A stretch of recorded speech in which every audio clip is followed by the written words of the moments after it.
Assalamu alaikum, Dr. Mehdi. Alaikum assalam, Habibi Jihad. How are you? How are you, brother? How's Habib. it going? Alhamdulillah. كيف العائلة? Alhamdulillah, how are you? How's your family? How you been? Alhamdulillah. Alhamdulillah. Everything. We missed you here, so we're glad to have you with us. I miss you too. Hope to Thank see you you. guys soon, inshallah. Inshallah. Inshallah. We'll start, I guess, in a few minutes. Inshallah. So just to let everybody know, so we are on YouTube live as well. Okay.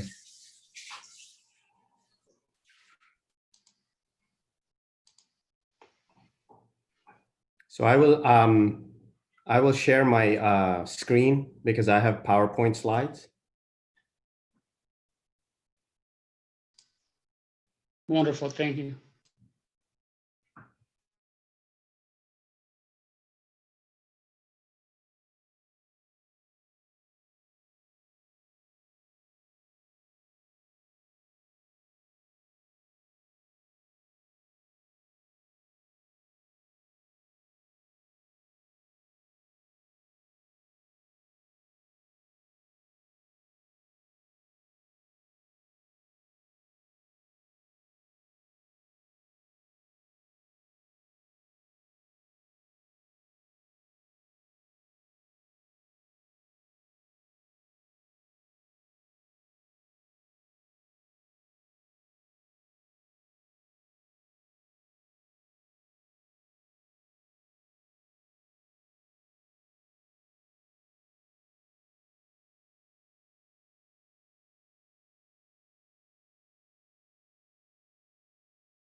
Doctor, you are muted. We can't hear you.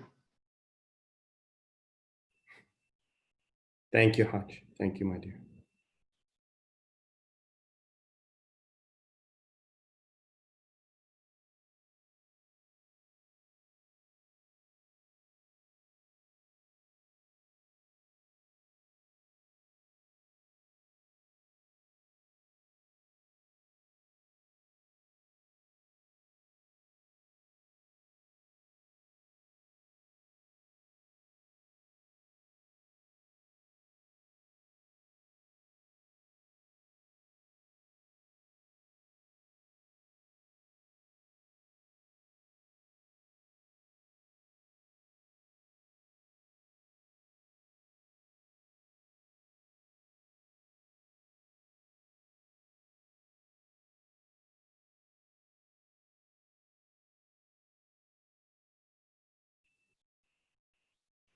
Okay, so maybe we can begin. I think we've got a good number of people here. Alhamdulillah Rabbil Alameen. Brother Jihad, are we ready to start? We can begin? Yes, if you want. Yeah, sure. Thank Thank you. you, Mehdi. Thank you for setting everything up. Thank you. So, Bismillah ar-Rahman ar-Rahim, Alhamdulillahi Rabbil Alameen, wassalatu wassalamu ala Sayyidina Muhammadin wa alihi at-tayyibin at-tahirin. My dear brothers and sisters, Assalamu alaikum jami'an wa rahmatullahi wa barakatuh. So first of all, happy Monday to everyone. So glad to see all of you. Maybe in the next go around, I will put like a fancy, like a tropical screen behind me to make it a little more exciting rather than just a white wall. But in any case, so welcome to this contemporary issues course. A few things, let's share some ground rules and some sort of things that we need to get out of the way initially. So this course is open to everybody. So if you have friends, other people you think may be interested, please share the information. We will be doing this every Monday evening at 6 p.m. and we will go for approximately 45 minutes to 50 minutes approximately, and depending on how the discussion goes. Now, I'm going to present it. This is a hybrid course. And what I mean by that is I'm going to be presenting some traditional Hausa related topics, things related to fiqh, things related to mantiq, things related to usul, things that are discussed regularly in the Hausa. But I'm going to present it in such a way and sort of discuss it in such a way that we can use it practically in our daily lives. And a lot of the times, the material that we learn in the Hausa, or the stuff that is taught in the Hausa, it is very theoretical. And it is meant to be a basis for our daily life. But oftentimes, it's hard to sort of translate it or transition it into a practical usage. So the purpose of this course is to do that, is to take all of the aspects of our religion, fiqh, usul, the jurisprudence, the basics, the fundamentals, the ethics, the manners, and put them together so that we can practically apply them in our life. And in particular, address sort of the challenging aspects of life, the parts of life that in the West become difficult for us, the parts that are kind of, religiously troubling, those sorts of things that, that we find make us stumble. So that's why I've asked you to share your emails. So in the chat, in the group chat, please go ahead and share your email addresses if you would like to do so.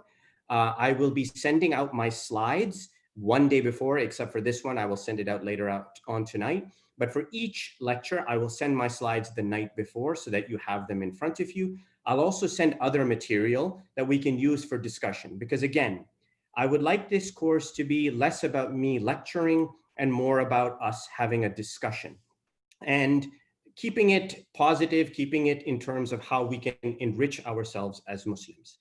The other thing, if you feel comfortable, if you want to do this, please turn on your cameras so that I can see you, because it's always nice to be able to see your beautiful faces. And then that way I don't have to just look at myself talking to myself. So turn on your cameras if you are comfortable to do so. Would love to see you.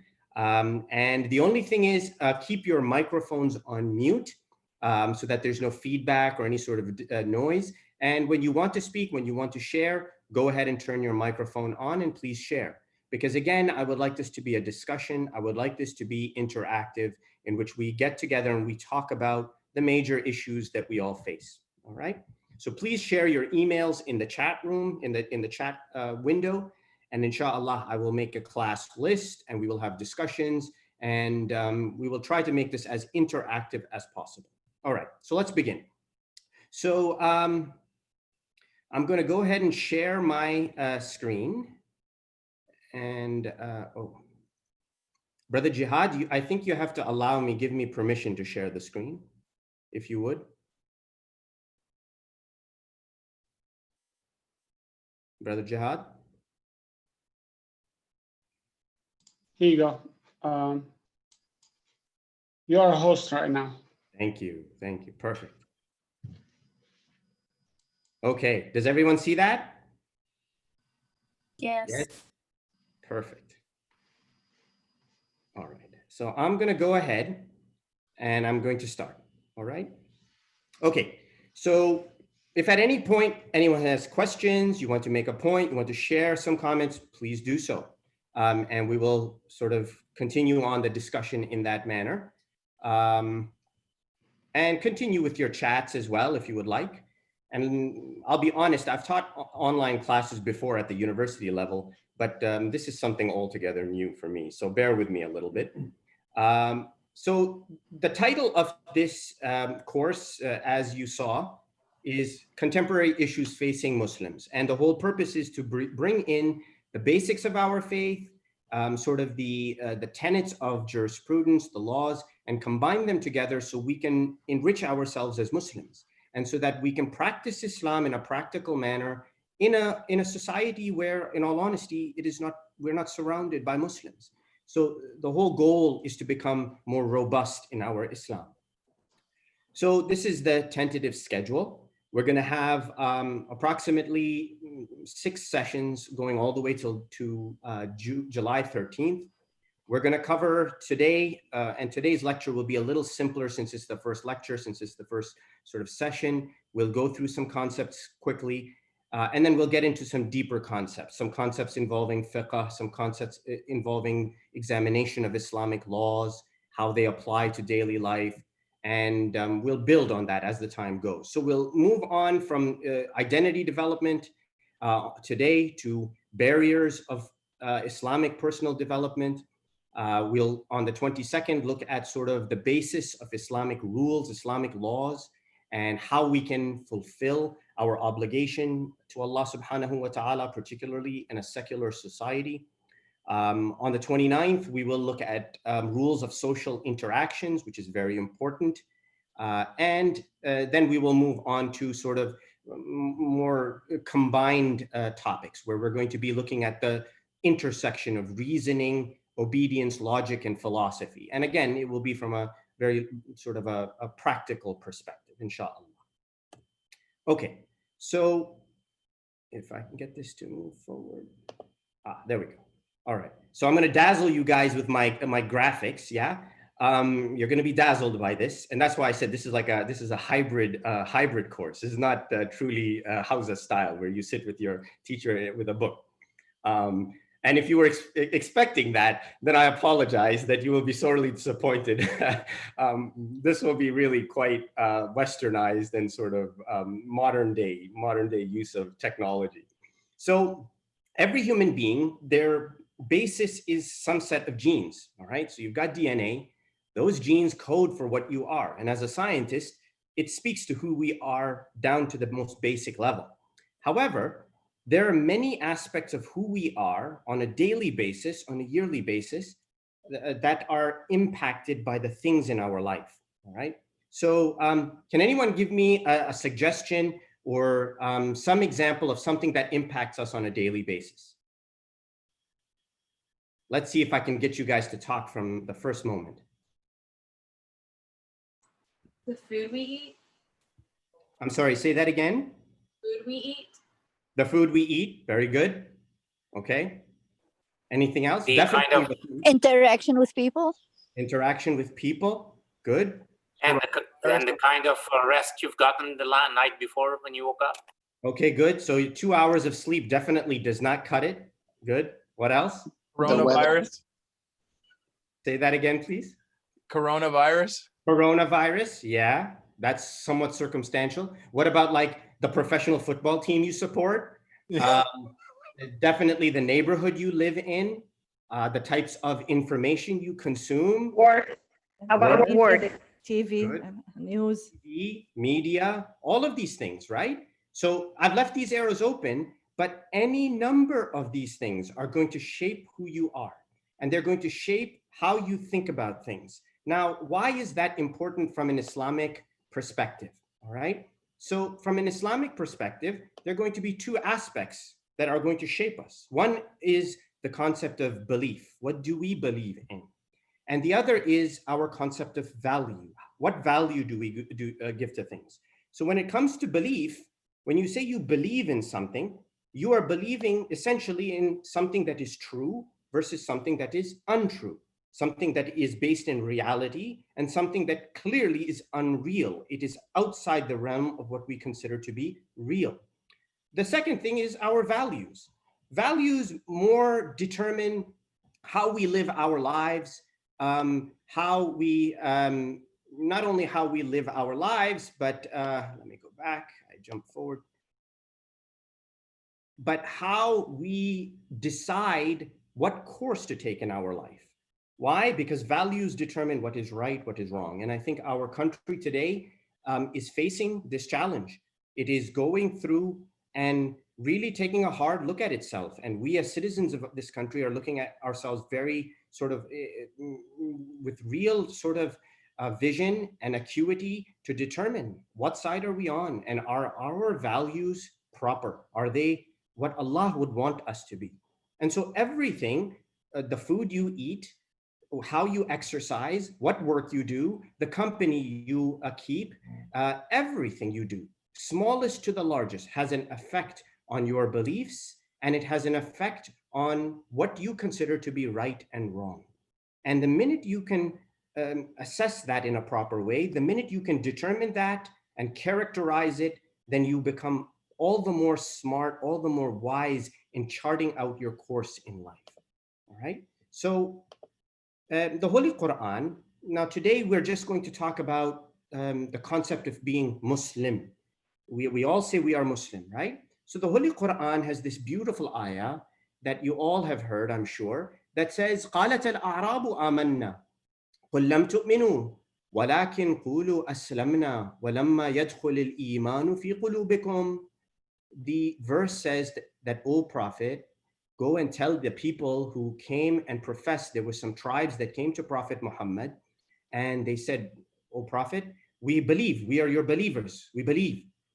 And so Prophet Muhammad was instructed, was inspired by God to say to them that, no, don't say you believe, but rather say that you have submitted, that you have taken on the label of being a Muslim. Say aslamna, until the point at which that the faith enters into your hearts. All right, so this is very clear. And you can see I've underlined it in the translation, that belief has not yet entered into your hearts. And until it does so, you cannot claim that you actually believe. Now I'll say this, I don't know about you, but I wear my badge of belief very proudly, right? And I've made this example many a times, that is belief something that, well, if I was a Boy Scout, or if one of our sisters was a Girl Scout, and suddenly you achieve, like you were able to make one of those really fancy knots, or you know how to make a fire out of some twigs, and you get a nice badge. Is belief like that? Do you get a badge and suddenly you're a believer and you can sew it onto your dress and your clothes and now you're a believer? And clearly that's not the case. It's not going to be the case because of the trials we face, because of everything we experience in our daily lives. So let's examine why it is that Allah subhanahu wa ta'ala says that call yourself a Muslim first and then cultivate this feeling inside of yourself that your heart believes, that your heart wants to believe, and what it is you need to do to live the life of belief. And that is a very key sort of question we'd like to answer. All right. So can everyone see this figure? So this is sort of, we're gonna do a little bit of science as well, yeah? So these are the stages of psychosocial development. And you can see these are fairly historic. These are very classical stages of psychosocial development. And by no means am I a psychologist or a psychiatrist or a sociologist for that matter. But I'll try to exemplify the point I'm trying to make as simply as possible. So now, so someone is asking this question, is this for adults? This class is for everybody. It is open to everybody. And I will try to answer as succinctly as possible. So the stages that are described in psychosocial development involve a first stage. And although these stages are meant to apply to the development of children, you can clearly see that they apply to adults at various stages as well. So the first stage is the stage of hope. It is the stage of trust or mistrust. The second stage is the stage of will or willpower. How much do I control? Do I have autonomy? Or do I feel doubt in what I want to do with myself, or how much control I have in my own life? The third stage is purpose, this feeling of initiative, wanting to do things positively, or guilt that I'm useless, that I can't do anything. The fourth stage is competence, a feeling of being industrious, being sort of productive, versus being someone who has a feeling of inferiority, that I can't contribute anything. And in all honesty, I feel that a lot of times, that, man, I feel so useless that I can't contribute anything. The fifth stage is fidelity. And you see that this is where the identity development comes versus role confusion. And then love, feeling of an affinity to another group of individuals who you feel are your like, who share the same things as you. And then finally, care and wisdom, in which, particularly in the older adult stages, you have a feeling of wanting to be generative. When you say generative, it means you develop something that you know is good for you, but also will pass on after you are gone from this world, and that it passes into generations. So successiveness, and certainly a concept of sustainability, which we hear a lot today. And then wisdom. Wisdom means that at the end of my life, I'm sitting there and I'm looking back at my, I don't know, 60, 70, 80 years of life, whatever I have committed to. And I ask the question, did I achieve anything? Did I do anything good? Was I able to help anyone? Was it worth it all? These questions, as you can see, are very relevant to our development as Muslims. So I want to ask you, in the first stage, if you were to say to a Muslim that you want to develop the first stage of being a Muslim, the stage of hope, how do you think that that could happen? Does anyone know?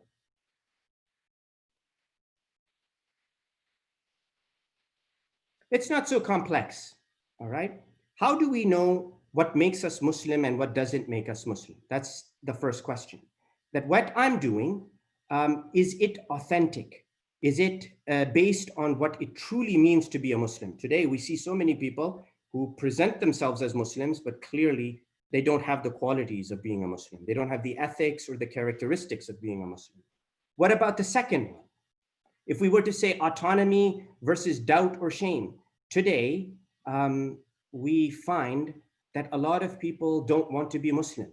They don't want to be overtly Muslim in a community, in their community. They hide away from that. They shy away from being called a Muslim. And on top of it, I once got this question that why is it that God calls us slaves? We are not slaves to anybody. God in the Holy Quran says you are slaves, you are the servants. We are not servants to anyone. I once got this question.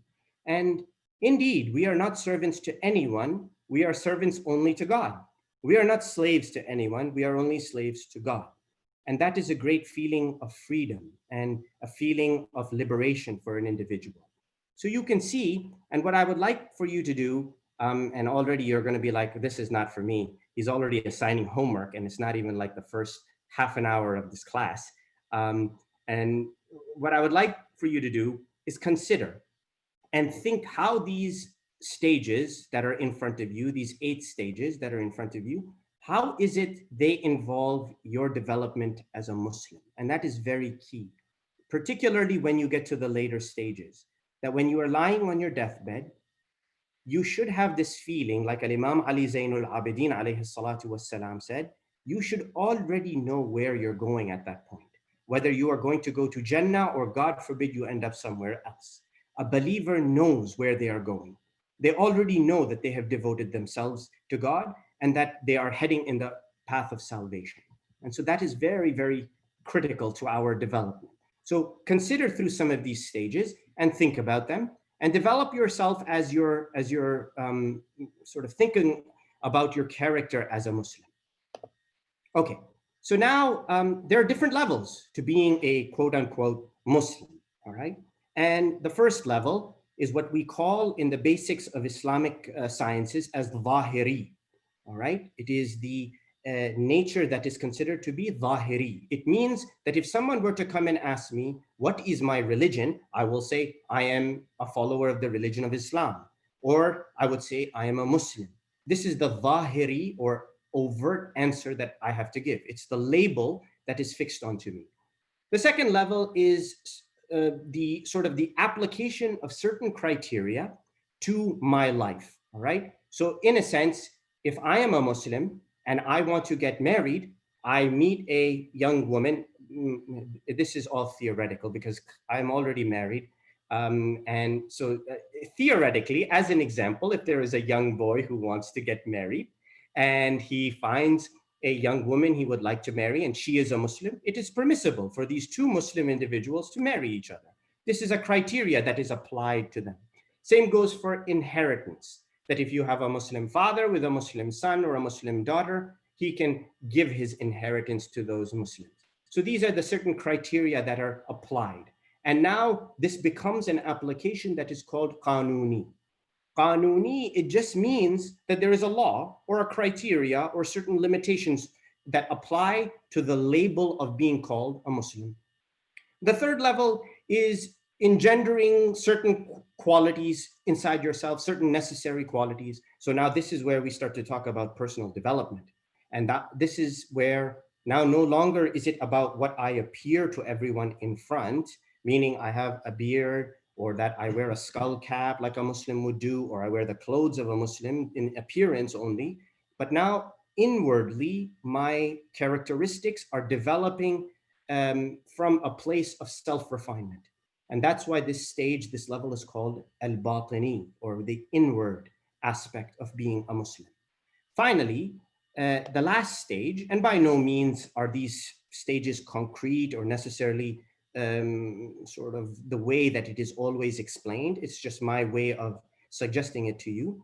But you know that there is a fourth level, and that is, what is the difference between somebody who calls themselves a Muslim, practices only in the month of Ramadan, versus a person who practices daily, every single day, and gets deeper and deeper in faith and continues to try to improve.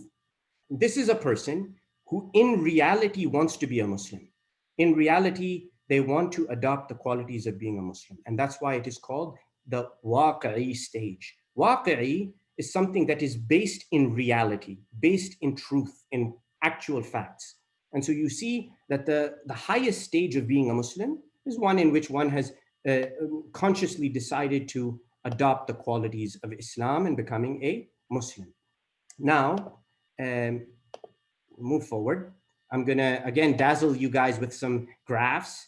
And I hope after like a 9-hour day of working, you're all like, your brains are tired, but I'm gonna make you work a little, okay? So the graph you see on the left, all right, it basically depicts the number of people in our country from 1972 all the way up to 2018 who consider themselves to be religiously unaffiliated, meaning they consider themselves to be spiritual, that they have some amount of spirituality, maybe they believe in God, but they don't want a label. They don't want to be called a Christian. They don't want to be called a Jew. They don't want to be called a Muslim. They don't want to be called anything. They just are what they are, all right? And you can see staggeringly that the numbers are increasing. The percentage of the US population that wants to be called spiritual versus religious, quote unquote, or affiliated with a religion is actually going up.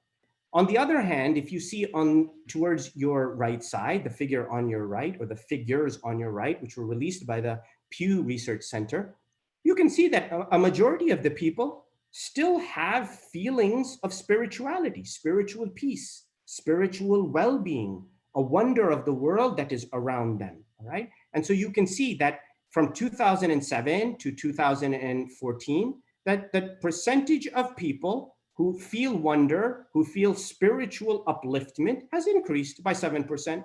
And that also includes people who are religiously affiliated or religiously unaffiliated. It also goes beyond generation. So not only is it baby boomers who are experiencing this, but Generation X is the same way, millennials are the same way, and different groups are the same way.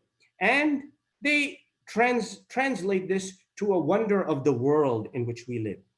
So my question to you, and let me hear your thoughts if you have any, is it sufficient to be just spiritual? Or do you have to follow a religion? You have to follow a religion. Okay, so why? Why would you say that someone has to follow a religion? Why can't you just be a good human being and be spiritual? Well, you can be both. You could be both. I mean, the religion. You could only choose one. Which one would you choose? Religion first, definitely, and then because religion makes you a good person. Okay, good, but there are some good people who don't believe in God. There are some atheists who are the best of people. They're charitable, they're compassionate, they're merciful, but they don't believe in God. Well, their thoughts is not complete yet, I think. Okay. Anyone else? Any other thoughts? It gives a structure and sorry. It gives a structure and a kind of a pathway to follow and consider. I think the religion includes spirituality. So it encompasses spirituality, whereas just being spiritual does not include spiritual. That's like two circles, one circle within the circle. Okay, good. But you can be spiritual. There are people who meditate all the time and they don't adhere to any sort of religious code whatsoever. They don't adhere to any sort of a religious code, but they can be both. Spiritual. If I may share my thoughts, okay, I think you have to be religious and then you have to pick a specific religion. Because for me, it's just like if you don't have a specific religion, it's just like you are on the road, you're enjoying the ride, but you don't know where you're going. At the end of the day, eventually you're gonna run out of gas, or your car is gonna, the engine is gonna blow up because you're gonna drive. I don't know what type of car you're driving. Hopefully the engine won't blow up. I hope that too.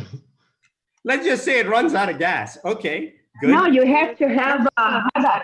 Let's stick with لازم that. يكون عنده هدف بالحياة الإنسان. Okay, لازم يكون عنده هدف. You have to have purpose in life. Okay, Yes. there are people who will say that, well, I am a spiritual person. I don't need to believe in religion, but I don't need a hadaf. I'm going to be a good human being. That's my hadaf. I'm going to serve. I'm going to take care of humanity. I'm going to be the kindest human being. That's my goal. God. Yeah, you can do that, but it's just you still feel something is missing because both they complete each other. Okay, good. Okay, so we'll come to the answer. We're going to come to the answer, inshallah, and I will explain. So let me preface what I'm going to say next. That when you live in society, you contribute to society as a citizen, right? In Islam, our maraja, our great maraja, and indeed before them, the Ma'sumin, Rasulullah, Ahl al-Bayt alayhim as-salatu was-salam, they advocated being good in society, caring for others, taking care of others. That is a basic human thing. It is a mantaqi, aqli thing that every human being knows that it is ugly to steal, that it is ugliness and unjust to kill. It is bad to take the rights of an orphan. These are common logical reasonings amongst people. And on the other hand, people know that it is logical to be kind to the elderly, to take care of the orphans, to help the poor, etc. All of these things are important in life. However, when you live in a society, what's going to happen if, God forbid, I do rob from someone else, or I do kill someone, God forbid, or I take from the rights of the orphan? What's going to happen? In a society that's not bounded by laws, what would end up happening? You would end up having chaos. You would end up having discord, okay? So this is something to consider very deeply, that for society, for the world we live in, we have to have laws. We have to have something called accountability. If you don't have accountability, human beings invariably will do something bad, will they not? Shaitan is there. So let's move forward, inshallah. So now you can see that the reason for becoming, why do we need religion? And there are many answers. Your answers, all of them were very good. And please continue to share your thoughts. I love hearing from all of you. He wants to hold it. It's not gonna hold. Yes. Ahmad, let him do his job. Mute your microphones. That's all, please. Leave him alone. So one of the reasons why we need religion, my dear brothers and sisters, is because it teaches you responsibility. Not every human being has feelings of compassion, feelings of service to the poor, feelings of charitability. Not everybody feels that. Not everyone is born with that feeling innate in them. Some people are selfish. Some people don't care about others. What religion, what deen does, is it puts a responsibility on you to be better. Why? Because something above the human level tells you that that is needed. The other thing, as I mentioned, is accountability. We agree that accountability is needed in society, that we need laws, otherwise there would be chaos. People would be running red lights left, right, and center. That's the easiest one, right? People would be doing all sorts of things that cause chaos. And so if that's the case in society, then certainly for life, we need laws, we need accountability, and we need laws and accountability that speak to a higher presence, to a higher lawgiver, not one insan to another, not one human to another, but someone who is above the level of human beings, and that is God. That's why to be a Muslim and to say I need religion and not just spirituality is to say I hold myself personally responsible to fulfill, one, the rights of God, that I must fulfill the rights of the one who created me. I must fulfill the rights of others upon me, whether those are the people in my life or in my society, or the environment in which I live. Or number three, the rights of my own self.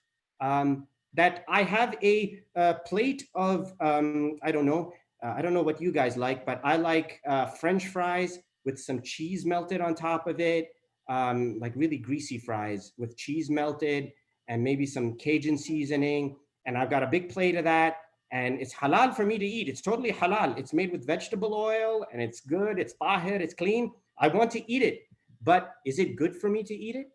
Is it something that will do damage to myself? Yes, it might. It will create extra cholesterol in my body. It would be bad for me.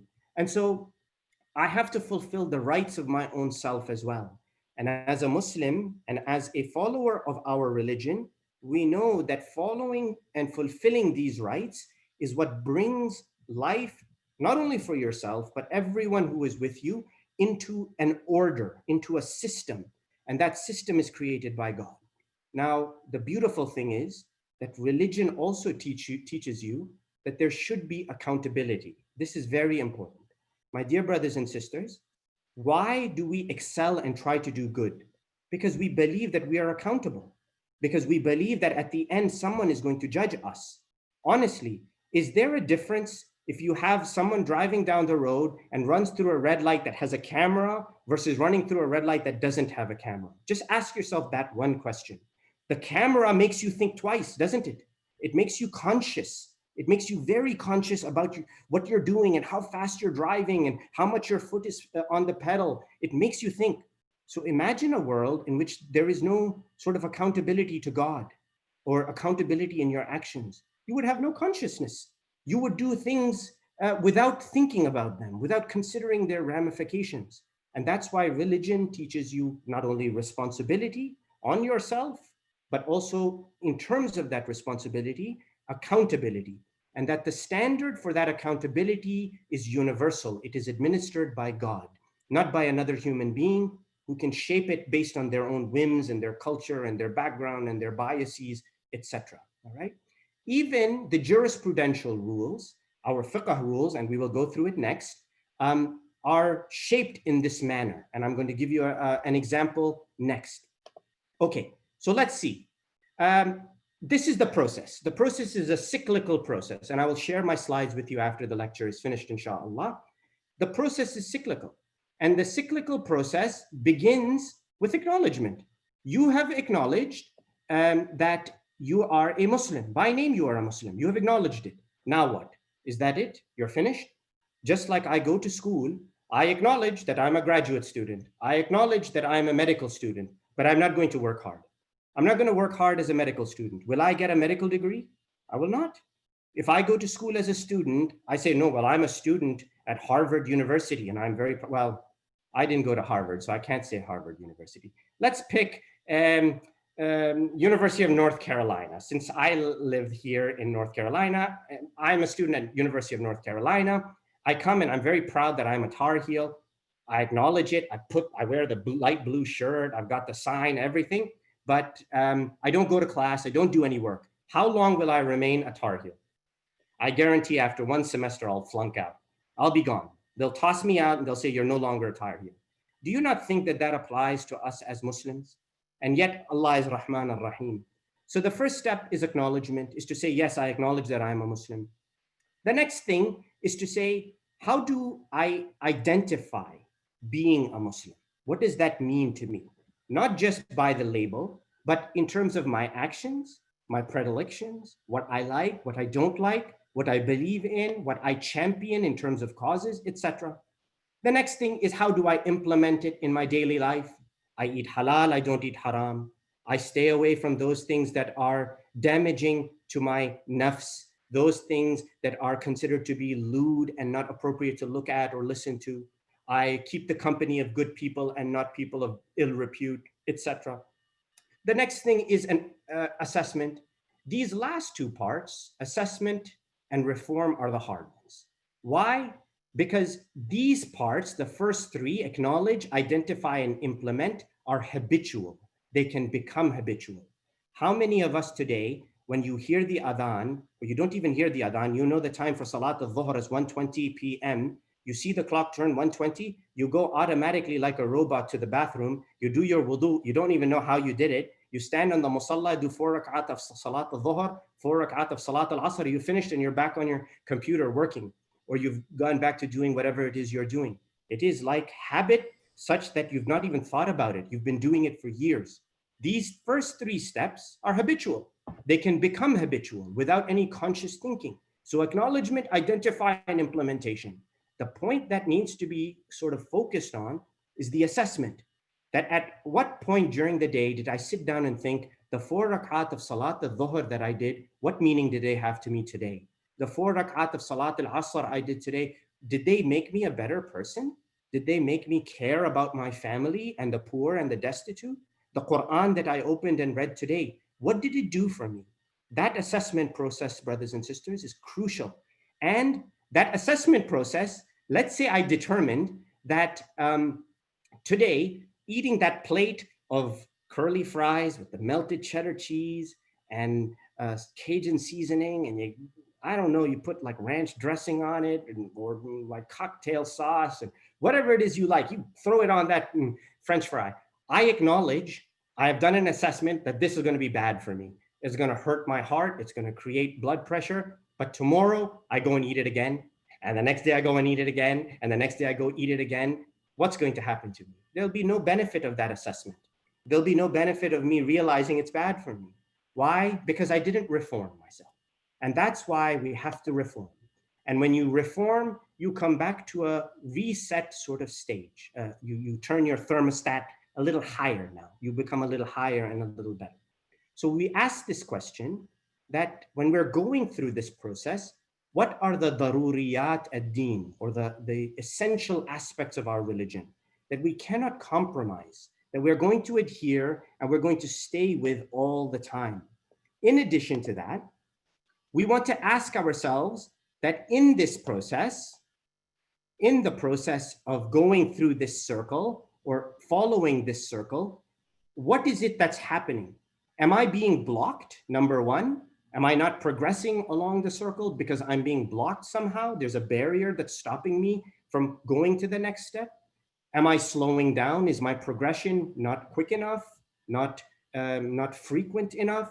Or, God forbid, even worse, am I going in the reverse direction? Meaning, forget about becoming better or even staying where I am. I'm going back. I'm becoming a worse person. I'm regressing and taking on bad qualities inside of myself. These three qualities these three sort of aspects have to be determined with respect to the cyclical development of ours as Muslims. Okay, so don't have too much more to go on this first session. So let's look at the fiqh. And every session, every class, I'm going to have one aspect of the lecture or the discussion called applying fiqh to our daily lives. And in it, we're going to talk about true Hawza style fiqh and usul concepts and applying them to our daily lives. So today, if you were to go and buy some halal meat, some dhabiha meat or chicken, and you want to find out. So can we eat meat or chicken without determining that it's halal? The answer, I think you all know, is that no, you cannot. You must ascertain that the chicken is in fact halal, or that the meat is in fact halal, and then you can eat it. If you don't know that it is halal, if you cannot ascertain that it is dhabiha and properly slaughtered Islamically, then you cannot consume it. It is not permissible. So how do you determine that something is halal?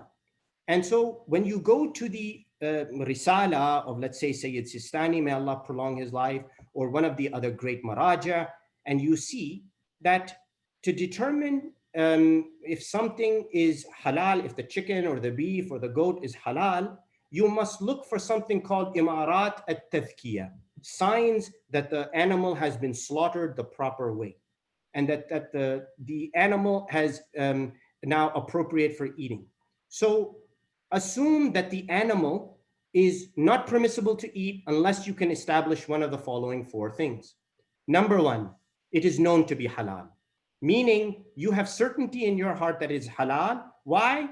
Because you slaughtered it yourself, or your father next to you, or your brother next to you, or your sister next to you, she slaughtered it, and you know it is halal. You can eat it. Now, number two, I see someone has raised their hand. You have a question? No?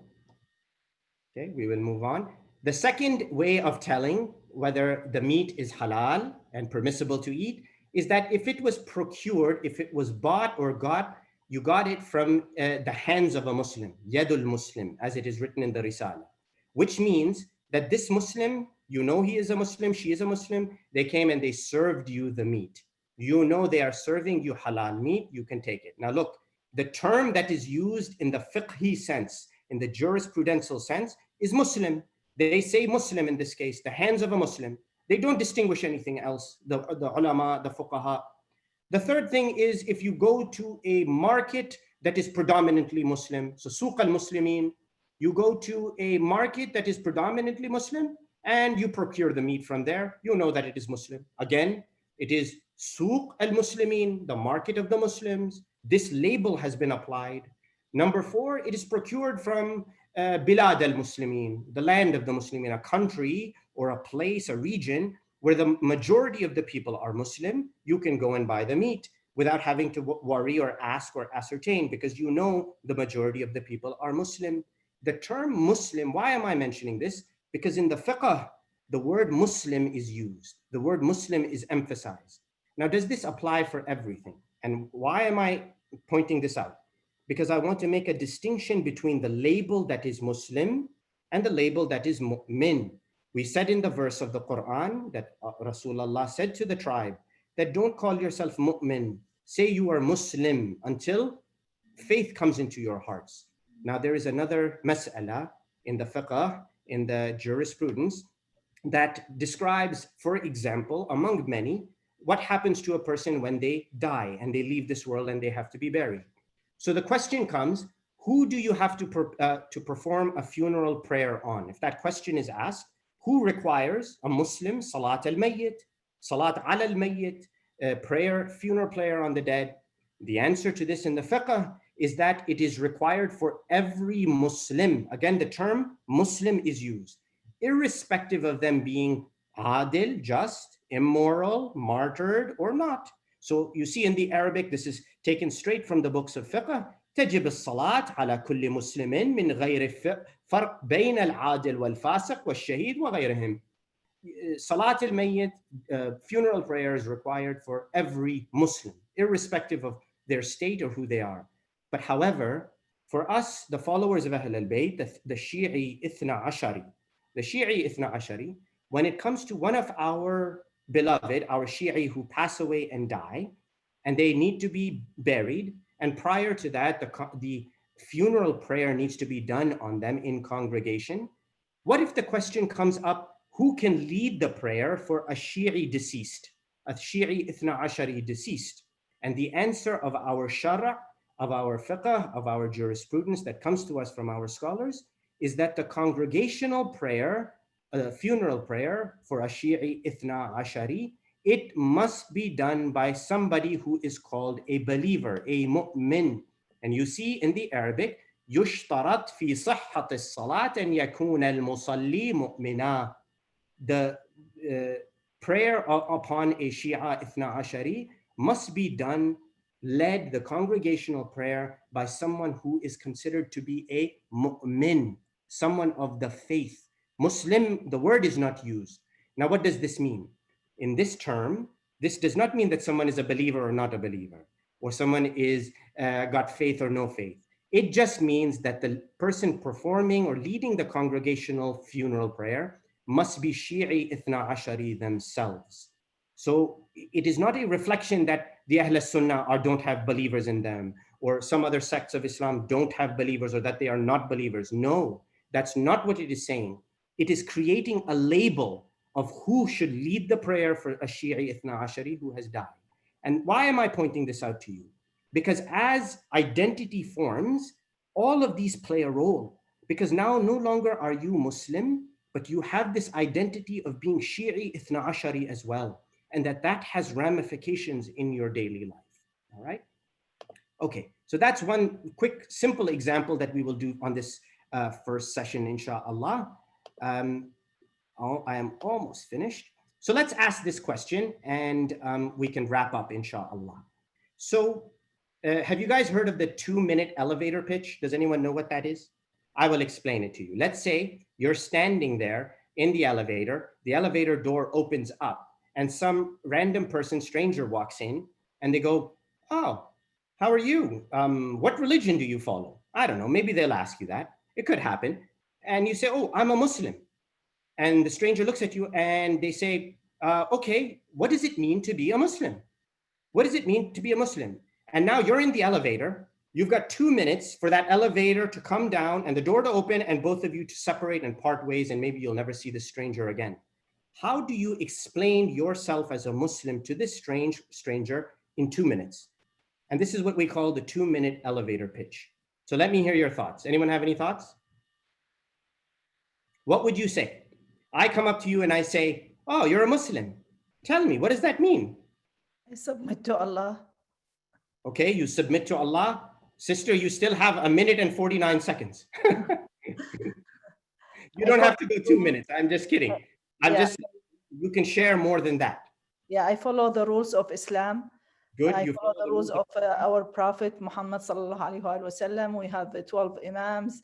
We follow their seerah and their morals, their the akhlaq, and everything. Good. Their way of doing things, their sunnah, their way of doing things. Good. What else? Anyone else? Perhaps, assalamu alaikum, perhaps a religion focused on monotheism, moderation, pragmatism. Good. Okay. So monotheism, pragmatism. Good. Moderation. What else? Remember, this person knows nothing about Islam. They're seeing you for the first time. They don't know any Muslim. They don't know what. Well, I think the first thing would the other person, which we don't know which religion they are, or maybe they don't have a religion. It doesn't matter. Just to identify themselves, that what Muslim means to them, meaning if they feel fear about us, or if they would have a feeling of safety with us, meaning beyond the point. I would say that it's beyond. Sayyid, I recognize your beautiful voice. It's beyond the point. You have 2 minutes. The elevator is coming down. You have no time. They ask you a question. No.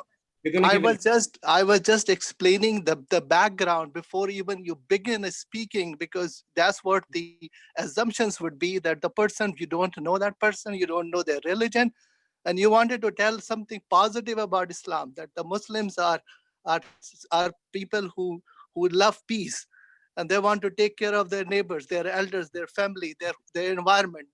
Just try to relate with something which they can hold on to. Because if you start telling the rules of Islam, that may not have any interest for them. That's what I suggest.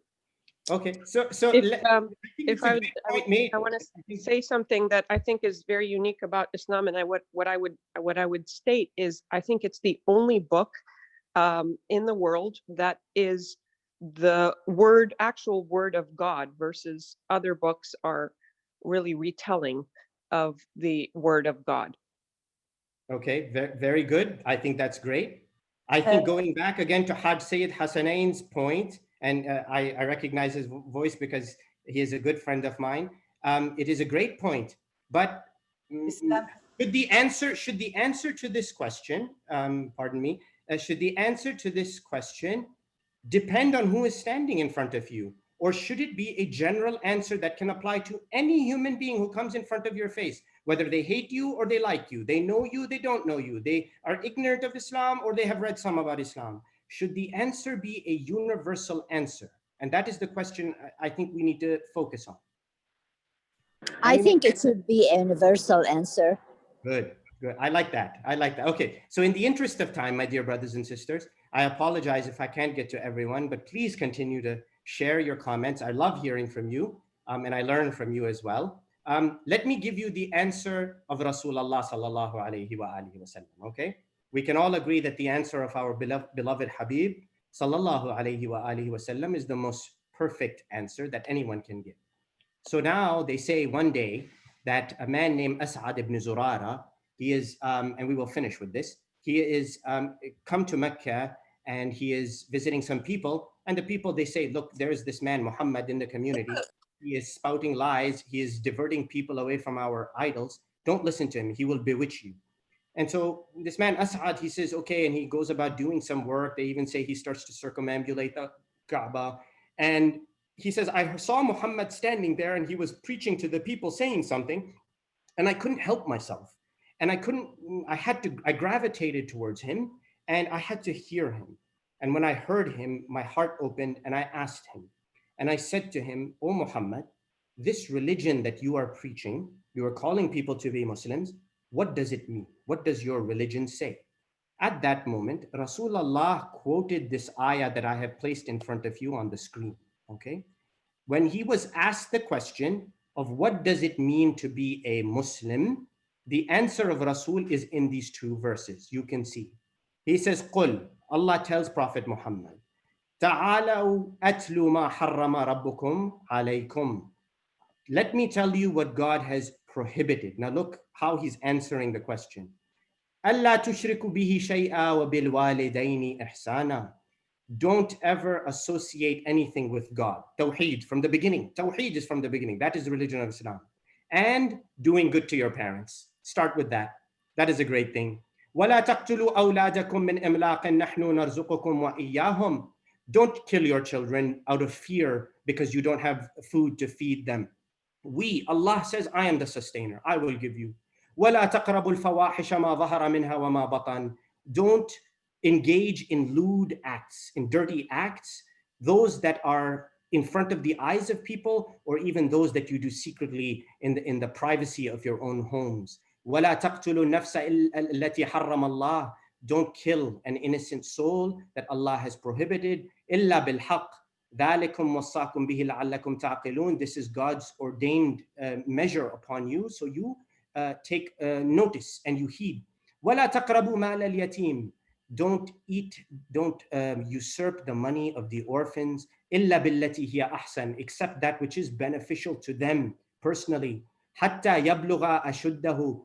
Make sure that they get older and they are sufficiently capable of taking care of themselves. وَأَوْفُوا الْكَيْلَ وَالْمِيزَانَ بِالْقِسْطِ لَا نُكَلِّفُ نَفْسًا إِلَّا وُسْعَهَا. Make sure that when you do business,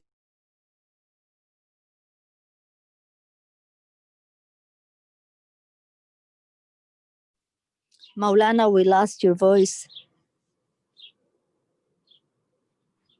Can you hear me still? No?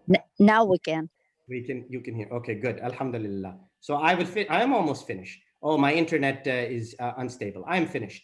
You can see from these verses and the answer of Habibullah sallallahu alayhi wa alihi wa sallam that Islam is about practical application of what you believe, upholding justice, starting with Tawheed, but kindness to parents, upholding justice, taking care of the destitute, the poor, and the orphans. It is all about application.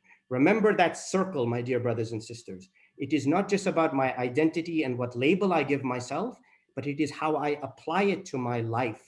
And all of that is encompassed in the religion, in the fiqh, in the usul, in the aqaid, in the akhlaq.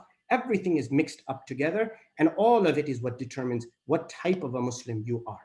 Okay, so now we are finished, inshallah. Over the next few lectures, we're going to continue like this. We're going to build, we're going to add more material, more concepts, and more practical application of our religion today.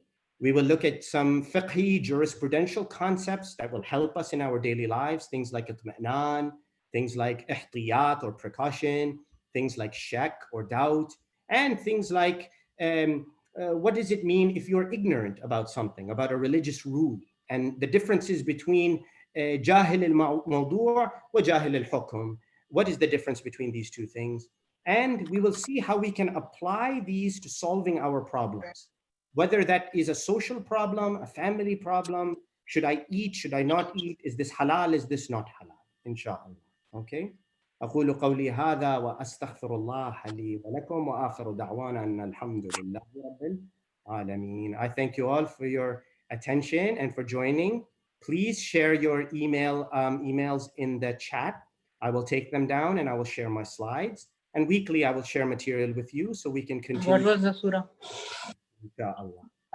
Ma'zur Maulana. Thank you. Thank you all. Thank you. Assalamu alaikum. Wa alaikum assalam. Hazari. Assalamu alaikum. Mehdi bhai.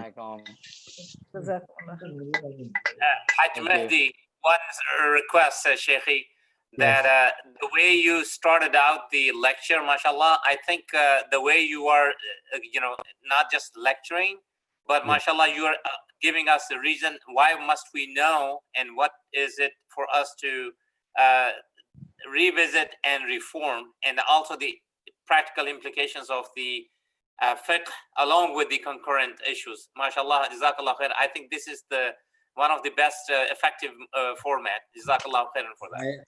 My dear, thank you. I really appreciate your kind words. That's your kindness for saying that. Thank you so much. Thank you, Please Brother continue Hazari. to share. Haj Sayyid, you as well. Please continue to share your thoughts. It is nice to have you with us, inshallah. All of you. Thank you so much. Thank you. Thank you. Allah Hafiz. Assalamu alaikum wa rahmatullah. Thank you, Milana. Assalamu alaikum.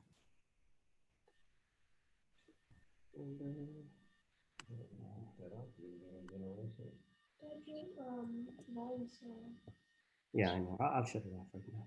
I'm trying to save it so that I can have the emails. Good.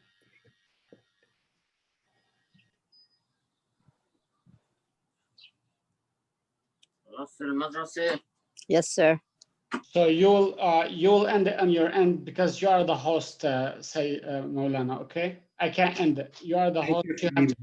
Thank you. I'm just taking down the email addresses that I got it for you. I got it. I emailed it already for you. أحسنتم حبيبي أحسنتم والله ما والله ما حبيبي سلموا على الأهل. سلمكم. إن شاء الله. السلام عليكم. Thank you so much. It's already. You should receive it in the email. Thank you. Assalamu alaikum. Alaikum assalam.